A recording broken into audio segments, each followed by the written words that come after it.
Salut, c'est Loïc, je suis ravi de te retrouver aujourd'hui pour cette nouvelle vidéo. C'est vraiment une vidéo très spéciale parce qu'on va voir en fait des grosses malfaçons de chantier et comment ces malfaçons de chantier pourraient faire tourner réellement un investissement de l'idylle au cauchemar, du rêve au cauchemar.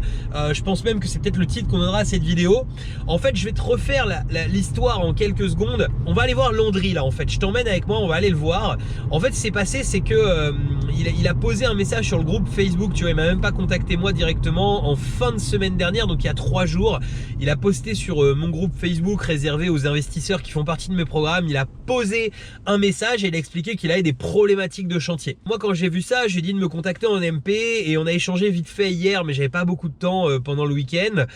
Mais en tout cas, on a bien rééchangé ce matin. Je l'ai eu en ligne et j'ai décidé en fait d'annuler ce que j'avais aujourd'hui et d'aller le voir. Pourquoi? Parce que c'est abusé ce qui est en train de lui arriver. Tu vas voir ça en détail dans cette vidéo. Son chantier, il a été vraiment maltraité. En plus, il y a un courtier en travaux qui était censé suivre ça parce que lui, c'était un chantier à 2 heures de chez lui. Donc si tu veux, il avait pas envie, enfin voilà, il voulait payer un service supplémentaire pour s'occuper de son chantier. Bon, tu verras qu'il a fait des petites erreurs aussi, on va en parler à son niveau, mais c'est pas ça qui fait que ça s'est mal passé. C'est vraiment là le côté malsain de l'entreprise qu'il a utilisé, du courtier en travaux. Tout le monde a un peu sa part de tort dans tout ça. On va aller filmer le chantier, je vais t'embarquer avec moi et ce que je vais t'inviter à faire, c'est à partager même dès maintenant cette vidéo, ou bien à la fin si t'as pas envie de la partager dès maintenant, mais en gros l'idée c'est de soutenir Landry. Moi je fais aussi cette vidéo pour ça, c'est pour justement pouvoir montrer à tout le monde que ça puisse servir de leçon à tout le monde, des petites choses à pas faire, des choses auxquelles faire attention. Ça c'est le premier point. Et le deuxième point, c'est vraiment pour pouvoir servir à Landry, c'est-à-dire comme c'est une enseigne qui est quand même nationale, j'espère que cette enseigne nationale prendra les choses en main quand elle verra cette vidéo, si elle peut tomber sur cette vidéo, et plus il y aura de partage, plus il y aura de likes, plus il y aura de commentaires autour de cette vidéo, et plus ça fera en sorte que justement Landry pourra être soutenu dans cette phase qui est pas cool du tout pour lui. Voilà, ça fait partie de l'investissement, on est d'accord, mais si on peut s'entraider, je pense que c'est un vrai plus. C'est en tout cas moi pour ça que je fais ces vidéos. Allez, j'arrête ce préambule, on va récupérer quelqu'un de mon équipe et puis ensuite on va déjeuner vite fait parce que Landry de toute façon était un peu de route et était pas disponible tout de suite. On va déjeuner vite fait, on roule et on va surtout voir Landry sur son chantier. Allez, c'est parti.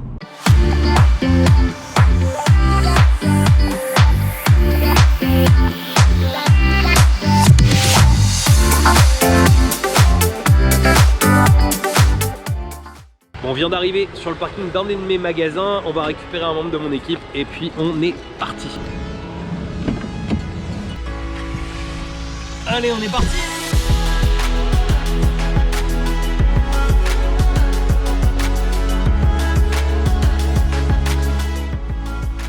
Alors il y a des trucs à faire super gaffe quand tu t'occupes quand tu choisis de sous-traiter des travaux.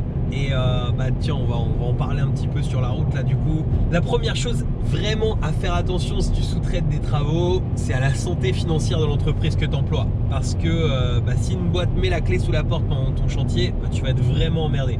Et tu verras, il y a pas mal de chantiers qu'on voit sur le Bon Coin ou autre, de bien à vendre avec des chantiers en cours, avec des chantiers qui sont pas finis. Et en fait ça souvent, c'est où des boîtes qui ont mis la clé sous la porte, des gens qui ont voulu s'attaquer aux travaux et puis qui n'avaient pas vraiment l'expérience de ça, qui se rendaient pas compte de ce qu'allait être le chantier. Alors attends, on passe dans un tunnel, tu vas peut-être nous avoir moins bien vu, sinon on te mettra une image pendant ce temps là. Donc en fait tu vois, la première chose c'est vraiment la santé financière de l'entreprise. Ensuite, la deuxième chose, c'est de lire ton devis. Parce que souvent, moi je suis le premier à dire aux gens, pas de souci, vas-y en recommandation, si quelqu'un a été content de quelqu'un, autant qu'on te le recommande. Mais le problème de la recommandation, c'est qu'après des fois les gens ils ont tendance à faire un peu une confiance aveugle. Et c'est notamment ce qui s'est passé je pense avec Landry, il va nous en dire plus quand on va l'interviewer. Mais je pense que ça a joué énormément parce que c'était sur recommandation, tu vois, ces travaux. Et ça vraiment, la confiance n'exclut pas le contrôle, c'est vraiment quelque chose qu'il faut que tu gardes en tête absolument quoi qu'il arrive. Ensuite, il y a un troisième point important quand tu vas sous-traiter des travaux, c'est d'être présent, de regarder ce qui se passe. Alors là c'est vrai qu'il était à 2 heures de route, donc même un peu plus de 2 heures, donc forcément il s'est dit je vais plutôt sous-traiter avec un courtier en travaux qui lui a annoncé plus ou moins qu'il suivrait le chantier avant, tu vois. On va parler de l'entreprise en elle-même parce que c'est une entreprise qui a pignon sur rue, qui est nationale, qui est franchisée. Et en fait, la personne lui a dit je vais suivre le chantier avec vous et c'est de la confiance. Donc lui il s'est dit royal. Mais même ça, tu vois, tu vas le voir que ça c'est pas bon. En fait, il faut être présent. Tu as un chantier, t'es présent, tu regardes ce qui se passe et dès qu'il y a un truc, tu sautes dessus tout de suite parce que sinon les mecs s'imaginent que le chantier il est fini alors que tu te retrouves avec des plaintes, des carrelages qui sont finis, qui sont à 8 cm du mur, avec des enduits qui sont faits sur des papiers peints, enfin bref, des trucs complètement dingues. Mais on va voir ça plus en détail dans quelques instants.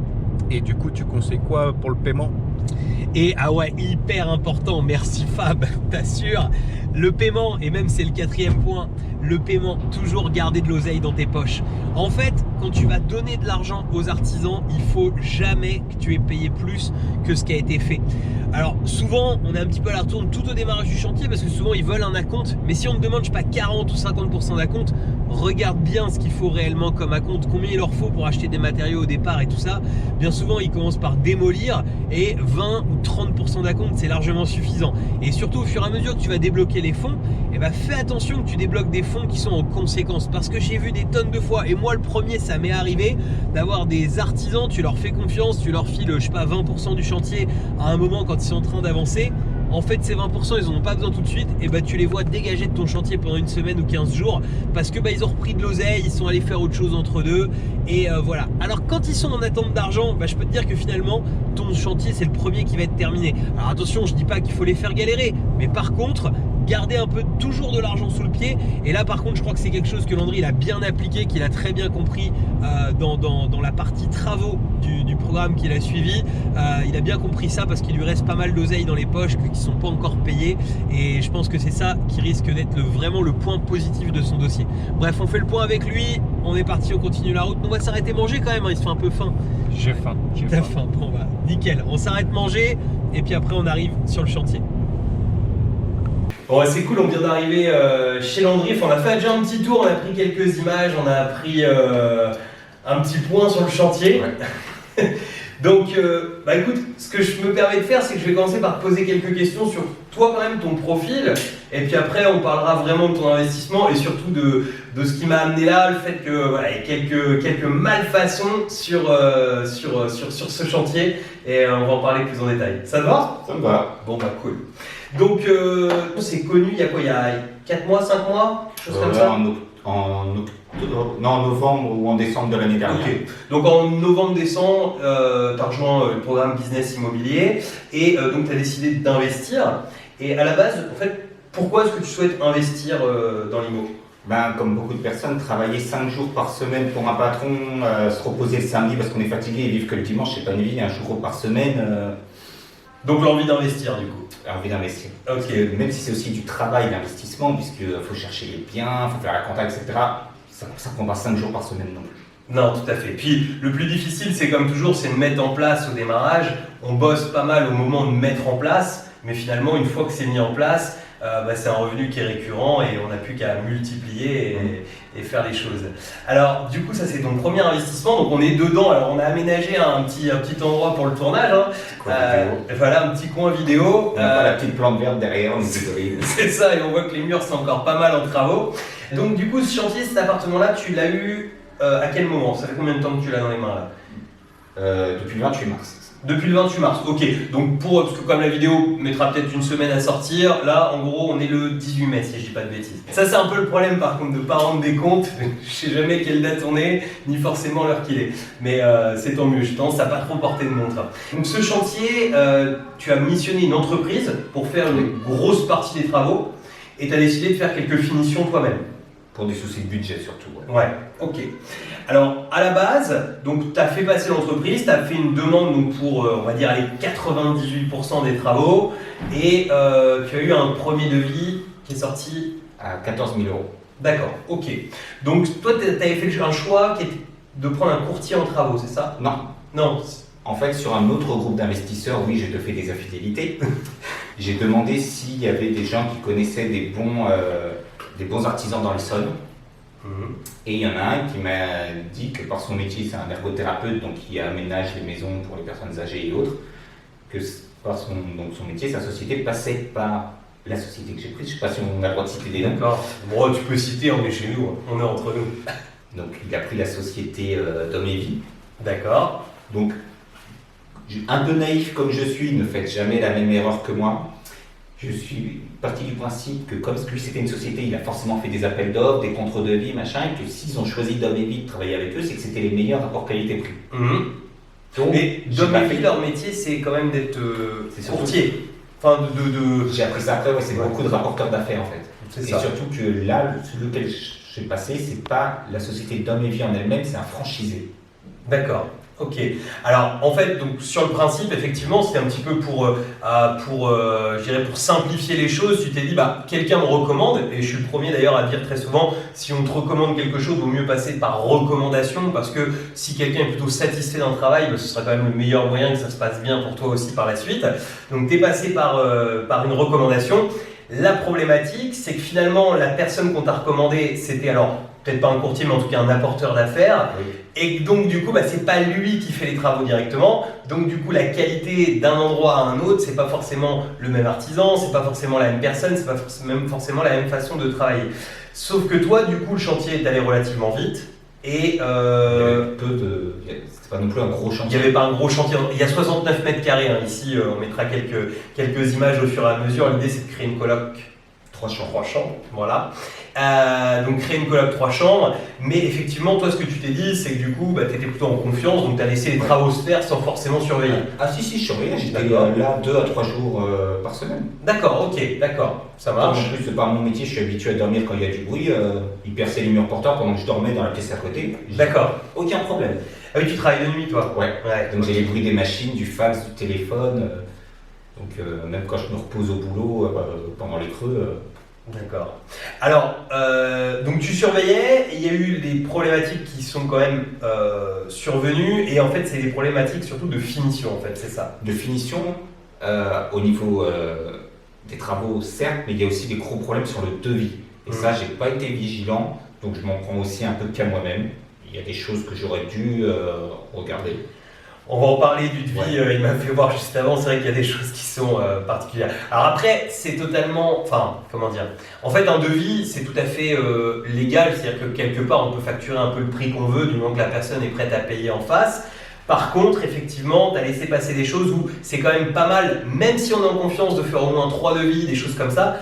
Parce que, par exemple, une porte assez classique, comme on a juste derrière, elle n'est pas fermée, on la voit pas, mais si tu veux, c'est une porte tout ce qu'il y a de plus classique.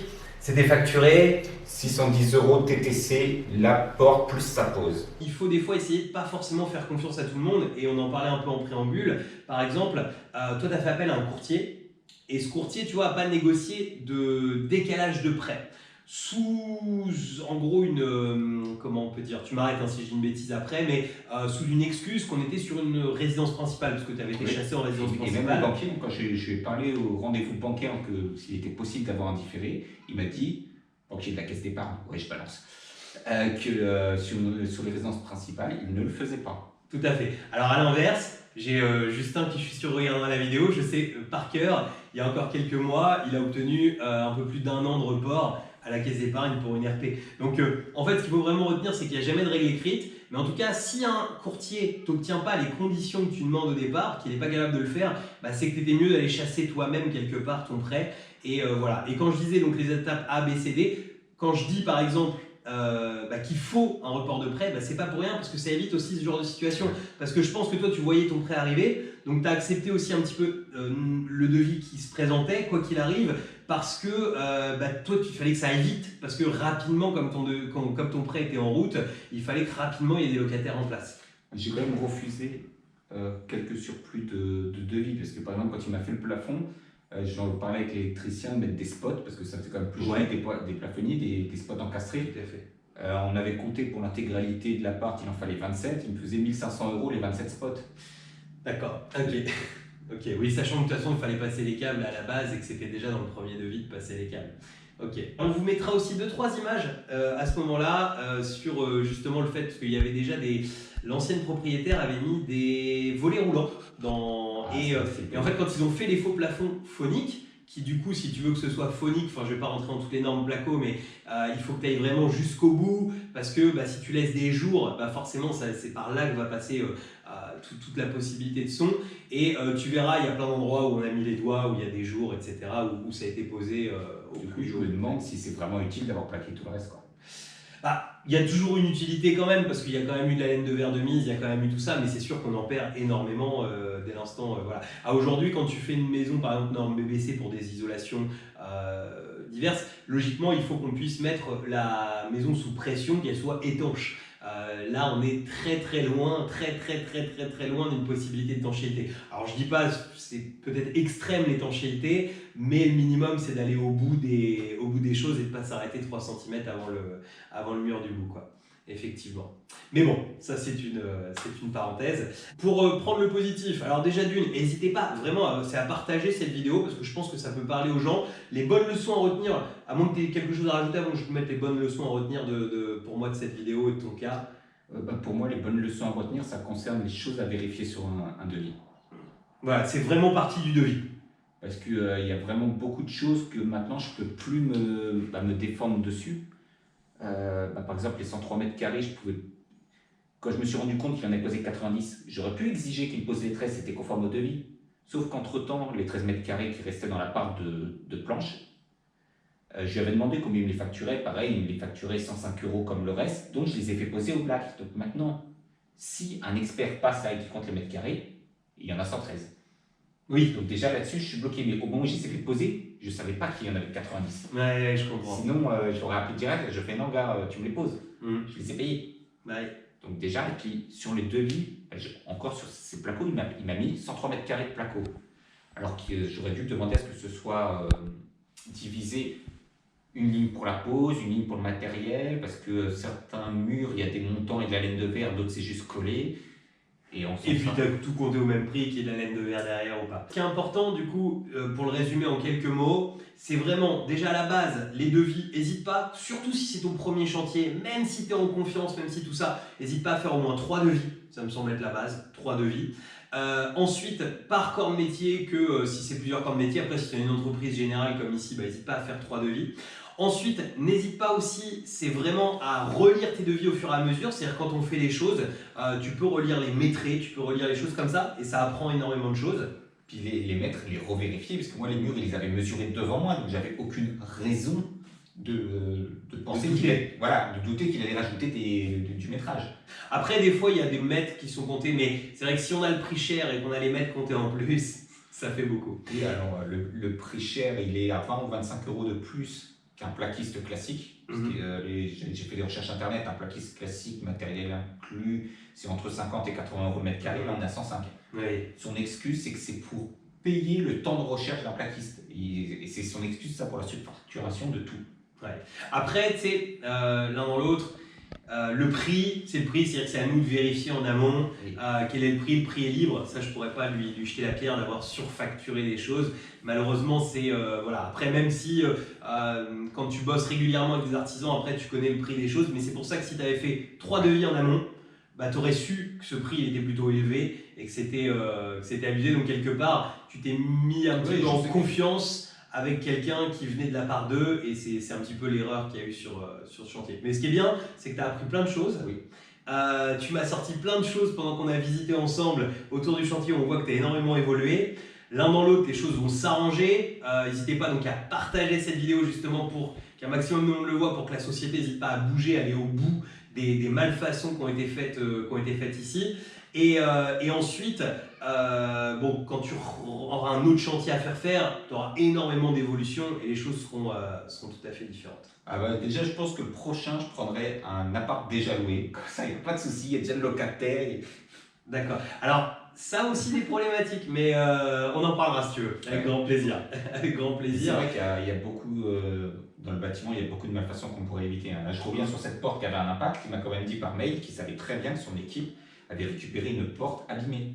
D'accord, ah oui, pour te la facturer 600 €. Donc c'est sûrement lui qui a dit boucher le trou avec de l'enduit. Je sais pas, quelqu'un de normal aurait appelé le client et leur dit voilà, j'ai eu une porte accidentée, on peut le reboucher une fois pas, ça se verra pas. Est-ce que je peux vous la mettre en échange, je vous fais un prix, enfin voilà, un arrangement. Là, Il me l'a mis en mode en espérant qu'il va rien voir. Ok. C'est un peu cavalier. Ouais, c'est un petit peu limite. Et ça, c'était qui? C'était le rapporteur d'affaires. Le rapporteur d'affaires qui a osé te dire je le sais et tout, il n'y a pas de problème. Le franchisé d'Amélie. C'est normal quoi. Ok, c'est normal. Ouais, tant qu'à faire, tout peut être normal dans la vie. Et puis, tout à l'heure, on évoquait les montants et la laine de verre. Moi, quand je l'ai eu au téléphone le dernier coup, il m'a dit qu'il ne comprenait pas pourquoi il n'y avait pas de montant et de laine de verre partout, que c'était pas normal. Et que le mail qu'il a envoyé au siège social, il disait on lui a tout facturé au même prix, en gros, il devrait être content, on lui a fait de don de la ferraille et de la laine de verre sur la moitié du placo. D'accord. Ok, d'accord. Ouais. Après, ça peut être pris dans les deux sens, comme de toute façon, on n'a pas de prix de base. Pour faire un comparatif, bah, on peut se dire que c'est ou un cadeau ou une surfacturation. Techniquement, le prix de base, je l'ai, mais c'est que du vocal, parce que les 13 mètres carrés là, supplémentaires que j'avais demandé qui me facturaient au même prix, je l'ai rappelé 2-3 minutes après, je lui ai dit mais sur cela c'est que collé, il n'y a pas de laine de verre ni de montant. Et ben de 1500 pour 13 mètres carrés, il est passé à 1200, ce qui correspondait à peu près 23 € d'économie par mètre carré. D'accord. Donc pour moi, comme il n'y a que 49 mètres carrés avec montant et... T'aurais dû au moins avoir 23 € de moins par... tout le reste. Donc pour moi, il m'a vraiment facturé des montants sur les 90. Bon, surtout faites attention à votre vie travaux, c'est vraiment la leçon à retenir. Surveillez vos chantiers, de toute façon, hein, ça c'est aussi une bonne chose à avoir en tête. Mais vraiment faites attention à votre vie. Dom et vie, au moins Évry, sûrement à éviter. C'est ça. L'expérience n'est pas du tout validée, donc on ne recommande pas du tout. Et une chose aussi qui peut permettre de faire beaucoup d'économies sur les chantiers qu'on m'a donné que récemment, c'est fournir les matériaux. Comme ça, on ne paye que la main-d'œuvre et l'artisan ne marche pas sur les matériaux.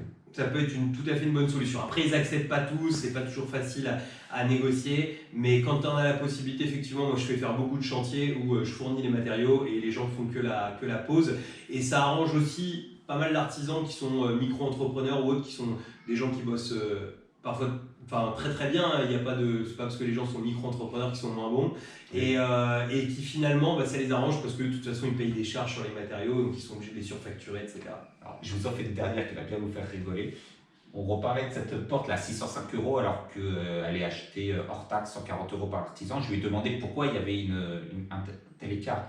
Il m'a dit que dans cet écart, il y avait entre autres le temps où son employé a passé à la caisse du magasin, parce que ce temps-là, l'employé est payé à l'heure. Donc il me fait payer le temps d'attente à la caisse de l'ouvrier. Voilà. D'accord. Ça c'est pas mal. Mais il doit bien payer l'ouvrier à la journée. En tout cas, j'espère que cette expérience vous pourra vraiment vous servir. C'était vraiment le but avant tout de cette vidéo. J'espère surtout que toi, ça te permettra d'obtenir les dernières petites choses qui manquent encore sur ce devis. Donc vraiment, je le dis encore, n'hésitez pas à partager, à liker cette vidéo, à la commenter, à nous dire si vous aussi vous avez eu des mauvaises expériences sur vos premiers devis de chantier. Et vraiment, donc, je vous donne les quelques points pour moi qui sont vraiment à retenir. Le premier point, c'est de relire tes devis, de ne pas hésiter à en faire 3. Donc vraiment au niveau des devis, sois très pointilleux et n'hésite pas à faire vraiment noter un maximum de choses sur les devis parce que, on l'a dit, les écrits restent alors que les paroles s'envolent. La deuxième chose importante, c'est évidemment de bien suivre ton chantier, même si là, ce n'est pas le point qui a été négatif dessus, mais en tout cas, au moment où les artisans commençaient à partir, etc., c'est au moment où tu t'es rendu compte de certaines choses de finition. Donc voilà, vraiment, suis bien ton chantier. Et la troisième chose qui est importante, que tu as très bien faite et que je n'ai pas souligné dans la vidéo, on n'en a pas parlé, mais on en a parlé au téléphone quand je t'ai eu, c'est que, en gros, ce qui est important, c'est de jamais laisser trop d'argent aux artisans. C'est-à-dire que là, moi je sais pourquoi tu as un poids quand même, c'est qu'il reste un certain volume d'argent qui n'a pas encore été donné de fin de chantier. 7 000 €. Voilà, il reste 7 000 €. Donc forcément, si tu veux, les artisans, ils vont vouloir faire les finitions pour toucher leur fin de chantier. Donc c'est important de jamais avoir donné en gros plus que ce qui reste pour faire les finitions, en gros, que ce soit pas donné. D'ailleurs, il voulait te donner un rendez-vous à la base pour faire une signature de fin de chantier, avant que le chantier soit fini en gros. Ouais, en fait, ce qu'il voulait sur le paiement de la fin de chantier, c'est que je complète jusqu'à 95% de paiement et les derniers 5% une fois que les réserves auront été modifiées, donc par exemple la douche, le machin. Oui, sauf que le problème, c'est que 5% sur le chantier, un chantier à 24 000, il peut s'asseoir dessus, c'est pas énorme. C'est presque rien du tout, donc si tu fais ça, t'es pas bien du tout. Après, si vraiment ça devait aller plus loin, un dossier comme celui-ci, tu as plein de choses, avocat, expert, etc. Mais bon, là normalement, tu vois, en ayant pris justement les devants en amont, de la manière où l'a fait Landry, eh ben, c'est top parce que ça va lui permettre de justement de pouvoir faire les choses à l'amiable. En tout cas, c'est parti pour. Et là-dessus, je te félicite aussi, tu as su voilà, bien faire les choses pour Ouais. arranger une situation. J'ai aussi eu de la chance d'avoir un appui parce que bon, le siège social, il s'en moque un peu d'un petit particulier. Ouais. Il faut savoir que aussi il s'y est intéressé parce que le fameux ergothérapeute que j'évoquais tout à l'heure, pardon, lui travaille beaucoup avec le siège et peu avec les franchisés. Donc il D'accord. connaissait très bien le gars du siège qui a reçu mon mail. Donc comme il se sentait mal de m'avoir recommandé Dominique, Ouais. etc., il a appliqué le truc. Voilà. Donc, si tu arrive quelque chose, bouge aussi. Parce que c'est ce qu'il a fait, il a bougé. Il nous a contacté, il a envoyé des messages sur le groupe Facebook, il a contacté le siège, il a contacté tout le monde, et ça, c'est très très bon. Bah écoute, je te remercie en tout cas Landry pour ce témoignage, c'est top. N'hésitez pas donc à nous mettre dans les commentaires si vous aussi vous avez eu des impressions comme celle-ci, malheureusement des choses qui ne sont pas trop bien passées ou des choses qui se sont très bien passées. N'hésitez pas à nous mettre tout ça. Et pour vous remercier d'avoir suivi cette vidéo jusqu'à la fin, je vais vous mettre un bonus spécial dans l'écran de fin qui sont les 5 piliers d'une location courte durée qui cartonne. Je vous mets aussi un lien pour pouvoir vous abonner à cette chaîne et un lien vers la playlist des conseils immobiliers. À très bientôt pour une nouvelle vidéo. Ciao! Ciao Landry! Au revoir. Ciao tout le monde!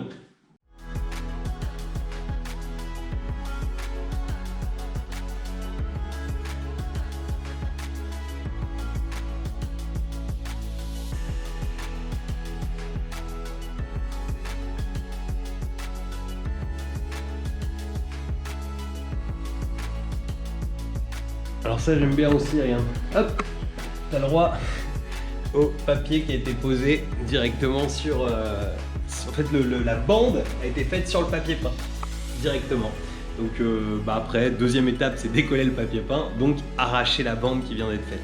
Parce qu'ils sont encore en galère, je sais pas dessus, hein. Je veux pas les défendre, hein, mais voilà. Bon, en tout cas, on a des fuites un peu partout. Alors moi, ce qui me choque aussi en élec, tu vois, c'est eux qui ont mis toutes les prises et tout ça ou pas? Là, tu vois, tu as des prises qui sont ressortantes. Ici, tu as de l'encastré. Ici, tu as à nouveau des trucs qui ressortent. Tu as d'autres boutons dans des pièces. Là, tu as des prises par contre qui sont encastrées. Je sais pas, je pense qu'ils ont fait les fins de chantier. Moi, j'avais. Alors, ce qui est bien, c'est qu'on isole phoniquement. Et puis en fait, au bout, on a des trous énormes ici.